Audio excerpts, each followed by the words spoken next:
Bonjour, bienvenue à votre émission La Victoire de l'amour. J'espère que vous allez bien cette belle journée. Aujourd'hui, je reçois avec beaucoup de joie. Je l'ai reçue il y a quelques mois, mais j'avais tellement de questions à lui poser parce que c'est une femme extrêmement lumineuse. Stéphanie Perrault sera avec nous. Marie-Chantal Toupin sera avec nous également en chanson. Elle nous fera une très, très belle chanson. D'ailleurs, l'homélie avec Samuel Jérémy, la chronique de Martin. Je suis Sylvain Charon. Bienvenue à votre émission La Victoire de l'amour. Un seul geste de toi viendra mon secours. Viens semer dans mon âme le grain de l'amour.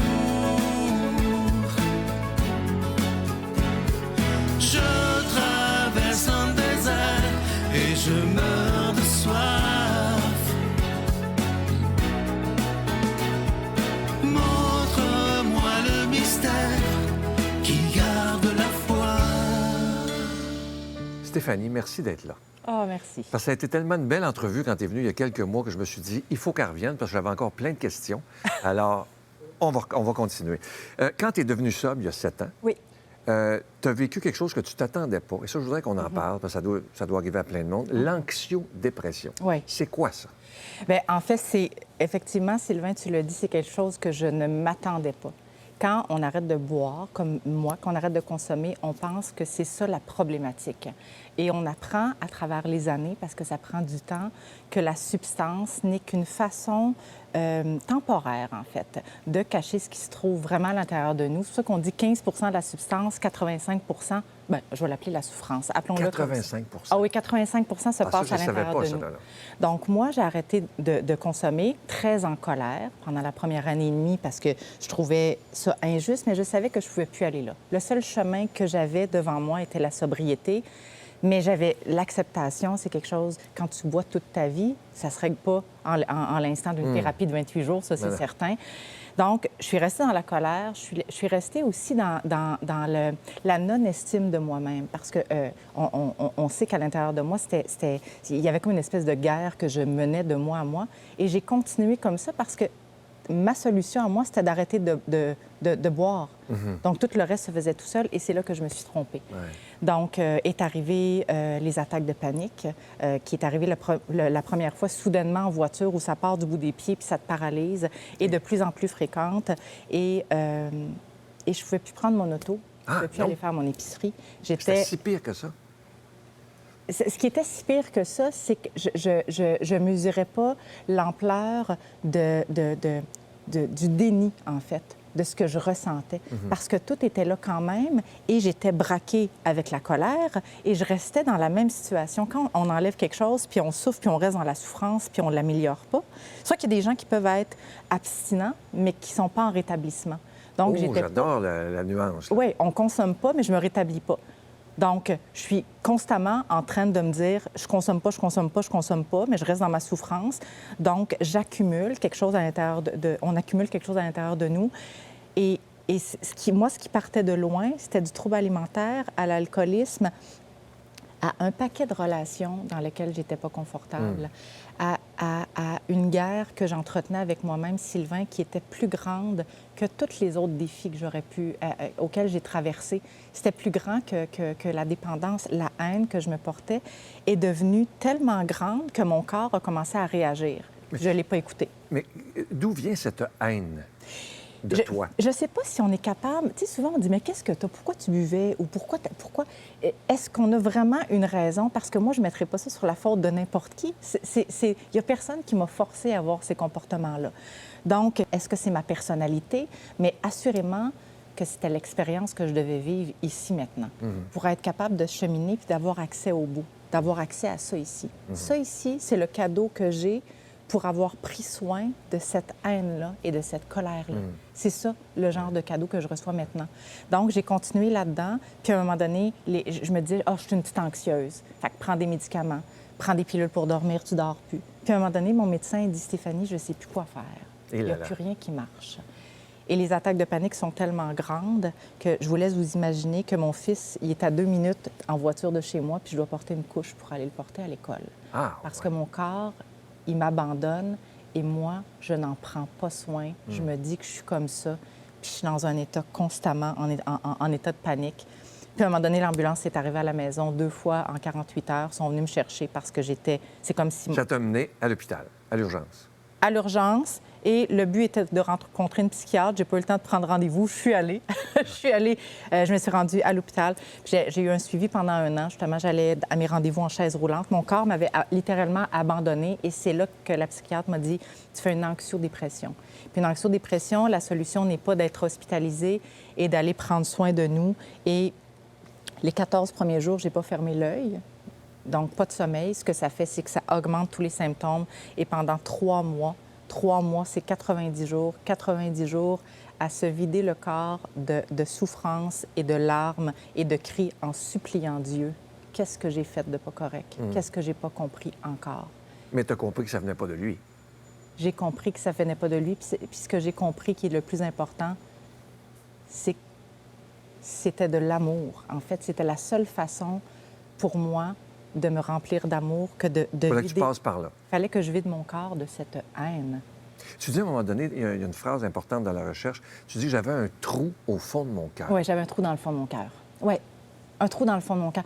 Est-ce que cette insécurité-là, cette peur-là... Tu sais, j'ai toujours dit, je suis une petite peureuse, je suis une petite anxieuse. Combien de personnes se déresponsabilisent en disant ça? Moi, aujourd'hui, par expérience, je considère que ça, c'est faux. C'est de ne pas s'occuper de ce que l'on ressent comme petite peureuse, comme petite anxieuse, comme grand vide qu'on fait. On fait juste du mieux qu'on peut, en fait, pour survivre. Donc, comme j'avais plus l'alcool pour le remplir, j'essayais tant bien que mal de chercher de l'amour à travers les autres. Et comme je m'écoutais pas, le corps, c'est une machine extraordinaire. Mais malheureusement, quand on n'en prend pas soin, bien lui, là, il a le pouvoir de tirer la plug. Et c'est ce qu'il a fait. Quand tu parles d'un trou au fond de ton cœur, il y a une phrase qui dit, moi, qui me touche beaucoup, et ça va très bien avec ce que tu as vécu, c'est qu'on a tous, au fond de nous, un creux en forme de Dieu, un trou, et s'il n'est pas rempli par Dieu, bien, c'est là qu'on va le remplir par l'alcool, par la consommation de drogue, et on n'est jamais heureux, parce que la place, c'est la place de Dieu qui est là. Bien, j'avais jamais entendu ça. C'est beau, hein? Bien, en fait, si pour moi, Dieu est amour, Exactement. puis moi, Ben le oui, trou, Dieu je dois t'aime. le remplir d'amour. Exactement. Donc, en fait, on revient à la même chose. Exactement. Mais merci. Exactement. Merci parce que c'est une façon complètement différente de l'imager. Ouais. Et effectivement, je n'ai pas laissé la place ni à Dieu, ni à l'amour. J'ai décidé de le remplir d'une façon qui était nuisible. Puis mon corps, il n'arrêtait pas de me dire, c'est pas ça. C'est pas ça. Tu as écrit une lettre à ton corps Oui. pour lui demander pardon. Je lui ai demandé pardon. C'est beau, ça, hein? C'est vraiment ce que je lui ai fait subir. Et sache, Sylvain, que c'est un combat chaque jour. Chaque jour, de l'honorer. C'est un beau cadeau que Dieu nous a donné, ce corps-là, hein, qui est une machine spectaculaire. Exactement. Mais qu'est-ce que la perfection, en fait? Fait que lui demander pardon pour ce que j'y ai fait vivre, mon Dieu, dans toutes les sphères de ma vie, puis essayer de l'honorer chaque jour, puis de faire... Parce que moi, j'ai passé un deal, hein. Mais en fait, moi, là, je vais en date souvent, avec moi-même. Puis des fois, j'ai des choses dans l'agenda, puis je les annule. Puis je dis, écoute, je t'en date tout le week-end. Avec qui? Avec moi. J'en ai besoin. Tu t'occupes de toi. J'en ai besoin. Parce que si je ne m'occupe pas de ça, ce qui vient, la conséquence, c'est trop cher payé. Fait que je préfère m'arrêter. Puis le deal que j'ai fait avec moi, c'est on fait ça un petit bout ensemble? Parce que, après tout, là, c'est comme... Je veux dire, ce n'est qu'une enveloppe. Puis ce que j'essaie de mettre à l'intérieur de moi, bien, c'est de la bonté puis de l'amour. Puis le reste, bien, j'en prends soin du mieux que je peux. Puis c'est ce qui fait que je peux continuer là, de cette façon-là maintenant. Ouais. Et comment tu as fait, au travers des années, pour réapprendre à t'aimer? Ouf! Ça, c'est toute la question. C'est pas si facile à dire. Aime-toi. Ah ben oui, ça, Hey, on Sylvain, l'entend partout. Sylvain, aime-toi. Ouais. OK. Puis tu repars avec ça, puis tu fais comme, hey, bien, il n'y a pas de problème. Mais comment je fais? Comment on fait? Ça prend du temps. La raison pour laquelle je porte ma voix sur la maison de thérapie, le portail pour dépendance, c'est pour dire cette vérité-là, que ça prend du temps. C'est un 24 heures à la fois, c'est une journée à la fois où j'essaie du mieux que je peux d'être douce, bienveillante envers moi-même et de me porter de l'amour. De l'amour comme « Comment ça va? Comment tu vas, Stéphanie, aujourd'hui? » Puis si ça va pas, c'est bien correct. C'est correct de le faire. C'est que dans le fond, il n'y a plus de masque. Il n'y en a plus du tout. Il n'y en a plus du tout parce que c'est ce qui m'a rendu aussi à cette anxio-dépression-là. Constamment jouer la comédie, constamment faire semblant, constamment être dans le déni de ce que l'on ressent vraiment et de ne pas savoir qui on est, puis jouer un rôle. Puis c'est impossible de continuer là-dedans tout le temps, pas en étant sobre, pas avec le chemin que j'ai choisi de prendre, qui est le chemin de l'amour et de la sobriété. Je peux pas faire ça. Fait que comment je fais pour m'aimer chaque jour? Bien, je prends une journée à la fois, j'honore le corps que j'ai, le cœur que j'ai, les valeurs qu'on m'a transmises, et je confie ma journée souvent à quelqu'un. À Dieu, qui... ouais, à Dieu. Tu dis une phrase qui est très, très belle, mais qu'on parfois on ne veut pas entendre, mais moi j'ai trouvé ça tellement beau. Tu dis, il y a des cadeaux extraordinaires dans les épreuves. Oui, absolument. Explique-moi ça, parce que quand on est dedans, on a l'impression Il que c'est la fait fin noir. du monde. Ouf. Bien, c'est ça. Ouf. Et quand on se fait dire, oh, tu vas voir, il y a des beaux cadeaux dans ton épreuve, tu dis, oh. Puis à la limite, c'est un petit peu fâchant, parce qu'on se demande, tu sais, comme, sont qui pour nous dire ça? J'ai fait un partage dans un congrès pour les personnes dépendantes et un homme m'a dit, et il avait raison, il dit, c'est vraiment paradoxal que c'est dans la pénombre qu'on voit la lumière. Et la seule façon d'être capable de percevoir le cadeau qui vient après l'épreuve, c'est de la traverser. Donc, ceux qui ne la traversent pas, probablement, ils ne nous croiront jamais parce que les gens veulent voir, veulent croire avec leurs yeux.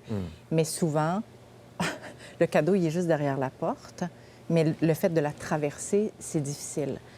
Si je vous dis aujourd'hui que mes 7 ans de sobriété m'ont amené à non seulement être porte-parole, à avoir la vie que je mène, à avoir l'immensité, à être la maman avec un cœur et une résilience avec le garçon que j'ai, à accepter et vivre avec le deuil, à passer mes journées à me confier, à entendre, à écouter, à avoir la foi, à être capable de méditer, à... Je la veux-tu, cette vie-là? Ben oui. Je la veux-tu, cette vie-là? Je retraverserai tout ça. Je retraverserai tout ça si c'est le cadeau en bout de ligne. Puis ça m'émeut. Si c'est ça, je vais... Demain matin. Demain matin. Parce que c'est ça aussi, la vie. C'est d'y comprendre qu'à travers l'expérience, il y a des apprentissages. Puis ça fait partie du processus. Mais c'est difficile d'affronter.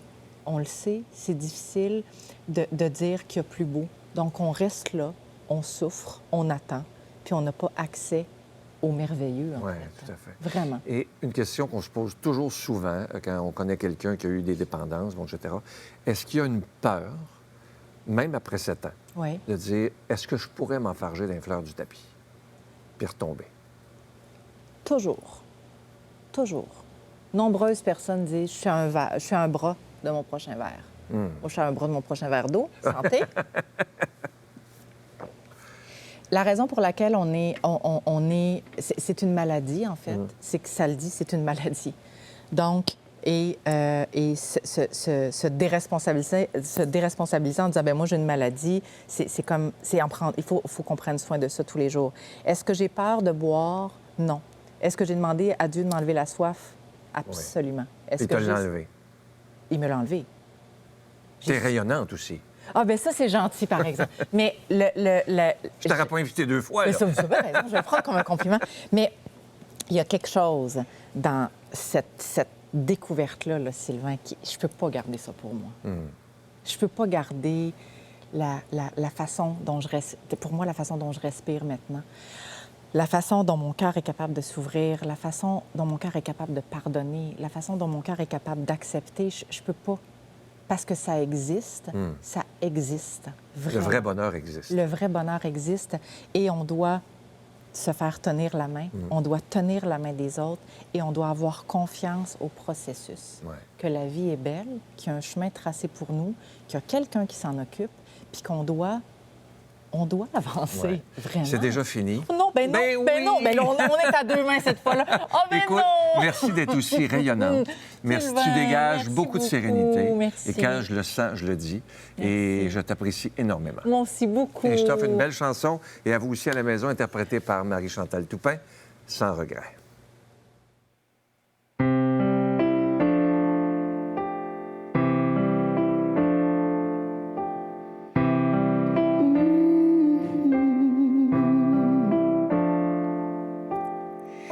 Je partirai à l'envers de ma vie, voir de l'autre côté du rideau de la nuit qu'on me disait. J'ai laissé s'envoler tout ce que je rêvais. C'est fou ce qu'on peut voir quand on ferme les yeux. C'est fou, mais je crois qu'ailleurs il y a mieux. J'ai le cœur qui bat à contre-temps. J'ai le sang qui va à contre-courant. Même si tu me disais que ça ne se fait pas, je partirai sans aucun regret, non, sans aucun regret.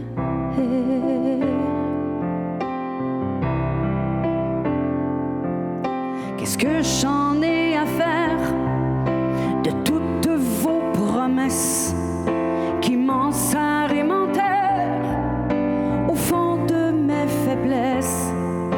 Un jour je sifflerai le même air que le vent, plus de chaînes à mes pieds, j'irai dans l'air du temps. C'est fou ce qu'on peut voir quand on ferme les yeux.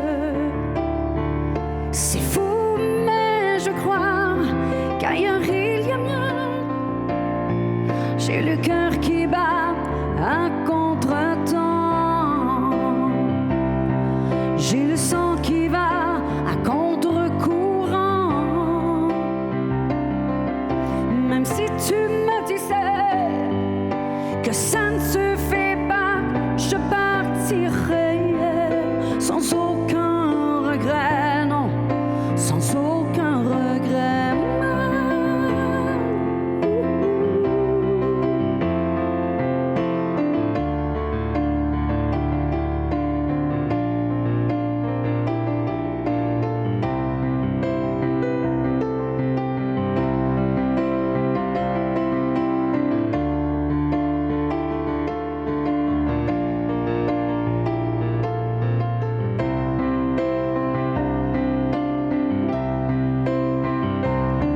J'ai le cœur qui bat à contre-temps.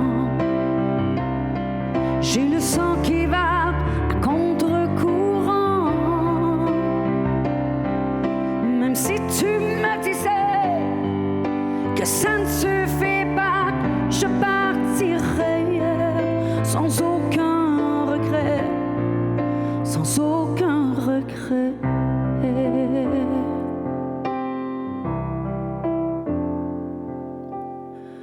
Une autre vie, d'autres pays, un autre toi, une autre moi.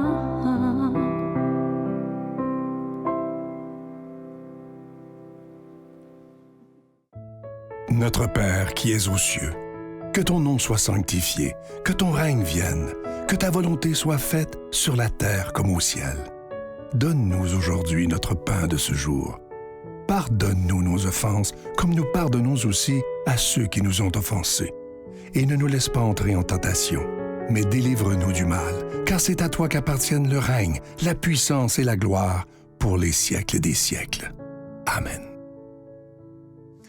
Encore une fois, c'est avec une grande joie que je vous présente le cadeau du mois d'avril. Il s'agit d'une magnifique croix qui est en acier inoxydable. Ça fait longtemps que vous la demandez. Une croix toute simple. Alors, on vous écoute, c'est chose faite. Elle se donne bien en cadeau, évidemment. C'est un beau cadeau qu'on peut se faire. Et comme je vous dis depuis quelques semaines, c'est un cadeau magnifique, je vous le dis, là, que vous pouvez faire à vos jeunes autour de vous. Ça peut être les plus jeunes, les adolescents, les jeunes adultes, parce que les jeunes aiment beaucoup les croix, mais il faut que ça soit simple. Alors, quand vous allez leur dire en plus qu'elle est bénie, c'est une belle façon d'évangéliser. Je vous le dis qu'ils vont l'apporter, ça, j'en suis convaincu. Alors, je vous rappelle que c'est avec un don de 25 $. Et si vous en voulez deux, c'est avec un don de 40 $. Et moi, je veux prendre le temps de vous dire merci de tout cœur de ce que vous faites pour la Victoire de l'amour depuis 31 ans. Parce que cette émission-là, c'est pas grâce à moi. C'est grâce à chacun et à chacune d'entre vous. Et moi, je veux prendre le temps de vous dire des milliers de fois merci. Je vous rappelle également que vous recevrez un reçu pour fin d'impôt. Merci également de votre prière. Voici comment vous procurer cette magnifique croix. Par la poste, à la Victoire de l'Amour, casier postal 120, succursale Boucherville à Boucherville, le J4B 5E6, ou par téléphone, par carte de crédit, du lundi au jeudi, de 8h à 17h, au 514-523-4433, ou à notre numéro sans frais, le 1-888-811-9291. Également sur notre site Internet, le www.lavictoiredelamour.org. Avec votre don, vous recevrez aussi un reçu pour fin d'impôt. Merci de donner des mains à la Providence. Merci d'investir dans votre foi. Mon Dieu, donnez-moi la sérénité d'accepter les choses que je ne peux changer, le courage de changer les choses que je peux et la sagesse d'en connaître la différence. Amen.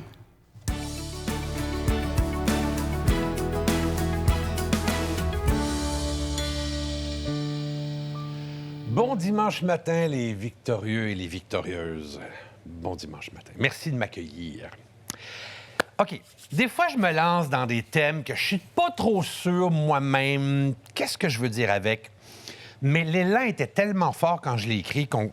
je vais le retrouver avec vous. Non. Il y a beaucoup de gens qui font beaucoup de choses dans une journée, qui créent beaucoup de mouvements, qui ont une routine solide, qui font plein de gestes, puis qui ne s'arrêtent jamais. Puis à un moment donné, le corps fait calmos, OK? Faut s'arrêter. Puis les gens n'arrêtent pas parce qu'ils se disent, tant que je suis en mouvement, je suis en vie. Mais la question est, est-ce que c'est la bonne vie? Est-ce que c'est la bonne affaire, ce mouvement-là? Tu sais, ça nous sécurise d'avoir, par exemple, cette routine, ce mouvement qui arrête jamais. Mais c'est vraiment la bonne affaire pour nous? Parce que quand le corps se fait pas écouter, il rappelle à l'ordre, OK? Il va rappeler à l'ordre malgré nous, et je le mets entre guillemets. Il va avoir maladie, épuisement, dépression, burn-out, nommez-les, là. Ça va arriver.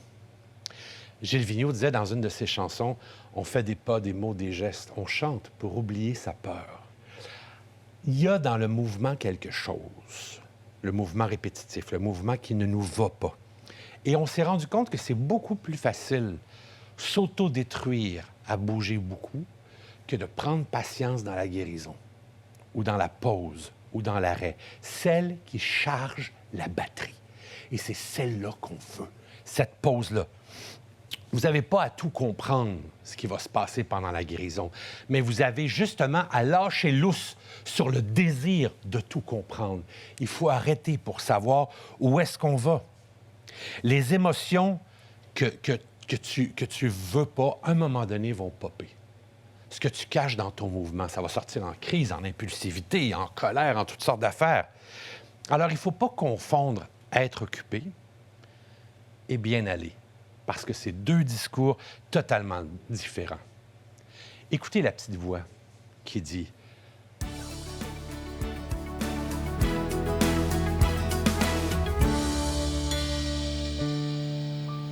Ma femme est fan d'un sitcom américain. Peut-être que vous connaissez Friends. Dans Friends, il y a une scène assez embarrassante pour un personnage.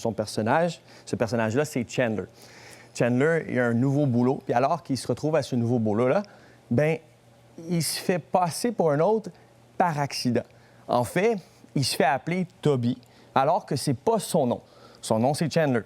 Mais pour être le gars cool qui paraît bien, à ce moment-là, il décide de ne pas reprendre la personne qui l'appelle d'un nom. C'est pas son nom. Les semaines passent, c'est plus seulement ce gars-là qui l'appelle Toby. Il y a 2-3 autres personnes qui se mettent à l'appeler comme ça, et c'est maintenant le nom qu'on l'appelle au boulot. Puis là, son ami arrive, puis comme il vient au travail, là où il est, puis à ce moment-là, bien, son ami, il dit « Mais pourquoi tout le monde t'appelle Toby? C'est pas ton nom. » Ben, c'est parce que j'ai été embarrassé de les reprendre. C'est mon nom maintenant au boulot. Appelle-moi comme ça devant mes collègues de travail. Des fois, il y a des noms qui collent plus que d'autres. Des fois, c'est des noms plus embarrassants qui n'ont rien à voir avec notre nom.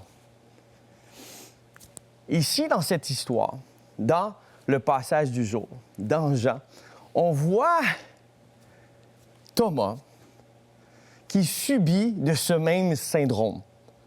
Thomas n'est pas réellement le nom de Saint Thomas.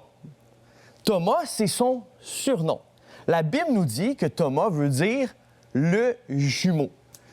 Puis, dans la culture juive, quand on appelait quelqu'un le jumeau, comme la Bible ne nous mentionne pas que Thomas avait un jumeau, et la Bible est bonne à mentionner ces petits détails-là, la réalité, c'est que culturellement parlant, des théologiens vont dire que la raison pourquoi on appelait Thomas le jumeau, c'est qu'il ressemblait à quelqu'un, peut-être du groupe, quelqu'un de connu, puis il s'est fait étiqueter en tant que le jumeau.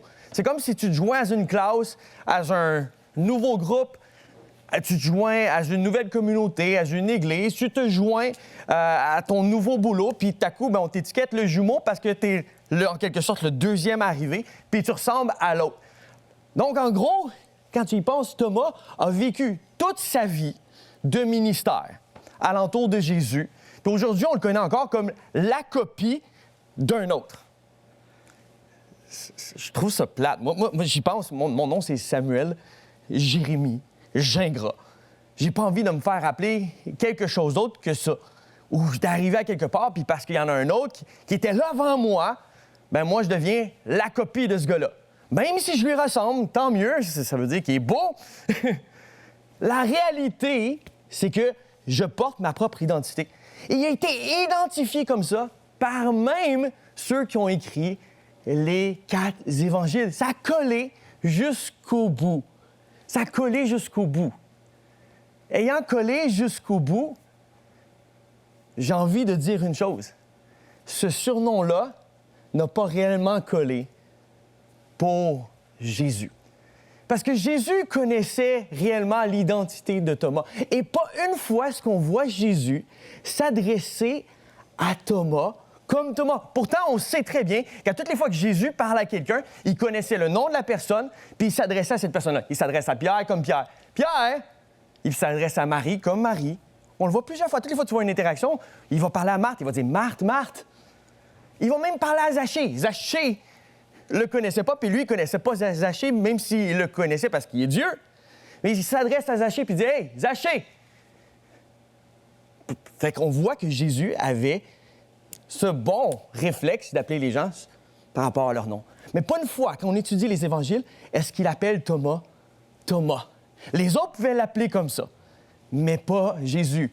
Et dans le texte du jour, on voit Thomas s'approcher de Jésus puis être un peu, douteux. C'est vraiment toi, Seigneur? Moi, j'y crois pas, là. T'es supposé être mort, je t'ai vu mourir il y a 3 jours. Puis il dit, touche mes mains. Toi, touche-moi. Mais il ne dit pas Thomas. Pourtant, c'était dans ses habitudes. Et il y a quelque chose de tellement bon pour nous. Jésus ne nous étiquette pas comme le monde nous étiquette. Il veut que tu le connaisses pour qui il est, parce qu'il te connaît pour qui tu es, car il t'a tant aimé. Sois béni aujourd'hui, sachant que Dieu t'aime et que Dieu a des belles choses pour toi. Je vous salue Marie, pleine de grâce. Le Seigneur est avec vous. Vous êtes bénie entre toutes les femmes, et Jésus, le fruit de vos entrailles, est béni. Sainte Marie, Mère de Dieu, priez pour nous pécheurs, maintenant et à l'heure de notre mort. Amen.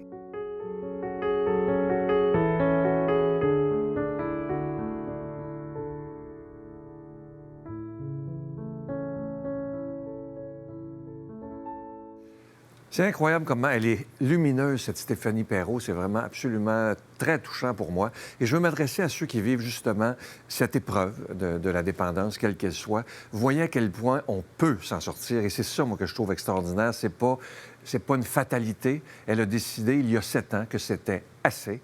Elle a mis un genou à terre. Et regardez la femme exceptionnelle qu'elle est, lumineuse. Elle dégage une sérénité et plein d'amour. Alors, il y a toujours de l'espérance. Parce que la vie, finalement, savez-vous, elle est belle. À demain.